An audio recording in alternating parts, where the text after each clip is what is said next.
ಮುನ್ನಿನಂತೆ ಮಾಳ್ಪೆಂ ಇನ್ನೂ ಅವರ್ ಎಮ್ಮ ಅಂದುದಂ ಮೀರುವವರಲ್ಲ ನೀನು ಎಮ್ಮ ಪೇಳುದಂ ಮೀರದೆ ನೆಗಳ್ಬೇಡ್ಕುಂ ಏನೇ ಸುಯೋಧನಂ ಮುಗುಳ್ನಗೆ ನಕ್ಕು.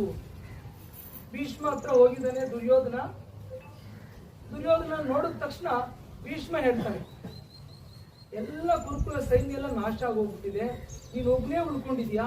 ಈಗಲೂ ಕೂಡ ಪಾಂಡವರು ನಾನು ಹೇಳೋ ಮಾತನ್ನ ಮೀರೋದಿಲ್ಲ, ನೀನು ಕೂಡ ನಾನು ಹೇಳೋ ಮಾತನ್ನ ಮೀರದೆ ಕೇಳಿಸ್ಕೊಳ್ಬೇಕು. ನಾನೇನ್ ನೆಲಕ್ಕಾಗಿ ಹೋರಾಟ ಮಾಡ್ತಾ ಇದ್ದೀನಿ ಅಂತ ಅಂದ್ಕೊಂಡ್ರ? ಛಲಕ್ಕಾಗಿ ಹೋರಾಟ ಮಾಡ್ತಾ ಇದ್ದೀನಿ.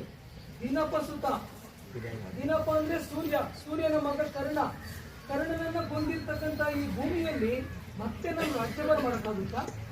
ನಾನೀಗ ಎಲ್ಲ ನನ್ನ ತಮ್ಮಂದ್ರನ್ನ ಕಳ್ಕೊಂಡಿದ್ದೀನಿ. ನಾನು ಈಗ ಹೋಗಿ ಆ ಪಾಂಡವರ ಹತ್ರ ಸಂಧಿಯನ್ನ ಮಾಡ್ಕೊಂಡ್ರೆ ಎಲ್ಲರೂ ನನ್ನನ್ನು ನೋಡಿ ನಗಿಯೋದಿಲ್ವಾ? ಮತ್ತೆ ಮುಂದುವರೆದು ಹೇಳ್ತಾನೆ, ಬಾಳಮನ್ ಐದವರ್ ಬೇಡಿದೋಡಿತ್ತೇನಿಲ್ಲ ರಾಜ್ಯಾರ್ಧಮಂ ಬೇಡಿ ಅವರಿಗೆ ಅಟ್ಟಿದೊಡೆ ಏಡಿಸಿ ಓಡಿಸನೆ ಪವನನಂದನಿಯನ್ನಂ. ಅವರು ನಮ್ಗೆ ಅರ್ಧ ಭಾಗವನ್ನ ಕೊಡು ಅಂತ ಕೇಳಿರ್ತಾರೆ ಪಾಂಡವರು. ದುರ್ಯೋಧನ ಕೊಟ್ಟಿರಲ್ಲ. 5 ಹಳ್ಳಿ ಅಲ್ಲ, 5 ಅಡಿ ಜಾಗ ಕೊಡೋದಿಲ್ಲ ಅಂತ ಹೇಳಿರ್ತಾರೆ. ಹುಟ್ಟಿದಂತಹ 100 ಜನ, ನನ್ನ ಜೊತೆಯಲ್ಲೇ ಹುಟ್ಟಿದಂತಹ 100 ಜನ ಇದಿರ್ಚಿ ಹೋರಾಡಿ ಸತ್ತು ಬಿದ್ದಿದ್ದಾರೆ. ಹಾಗಾಗಿ ನನ್ನಲ್ಲಿ ಕೋಪ ಅನ್ನೋದು ಹುಟ್ಟಿ ಜಾಸ್ತಿ ಆಗಿದೆ. ನಾನು ಛಲಕ್ಕಾಗಿ ಹೋರಾಡಿ ಅವರಿಗೆ ಹೋರಾಟನೇ ಮಾಡ್ತೀನಿ ಅಂತ ಹೇಳ್ತಾನೆ. ಅವರ ತಾತ ಏನ್ ಹೇಳ್ತಾರೋ ಇವ್ನು ಕೇಳ್ತಾನೆ ಇಲ್ಲ ದುರ್ಯೋಧನ.